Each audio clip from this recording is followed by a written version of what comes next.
నమస్కారం ఈటీవీ 360కి స్వాగతం. ముందుగా ప్రధానాంశాలు. రెవెన్యూ లోటును తక్కువ చేస్తే ఆర్థిక ఇబ్బందులు తప్పవు. విభజన సమయంలో తేల్చిన ప్రకారం ఇవ్వాలన్న యనమల.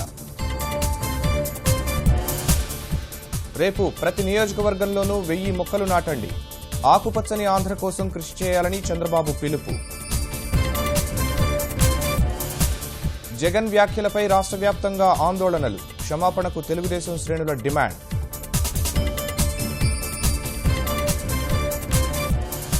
రాష్ట్రాన్ని ముంచెత్తిన వర్షాలు. నీట మునిగిన లోతట్టు ప్రాంతాలు. రహదారులు జలమయం.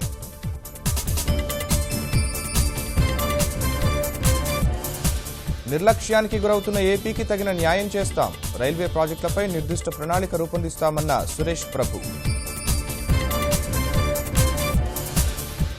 5 దేశాల పర్యటన కోసం ఆఫ్ఘాన్ చేరుకున్న ప్రధాని. ఘనీతో కలిసి సల్మా ఆనకట్ట ప్రారంభించనున్న మోదీ. బాక్సింగ్ దిగ్గజం మహమ్మద్ అలీ కన్నుమూత. అనారోగ్యంతో అమెరికాలో తుదిశ్వాస.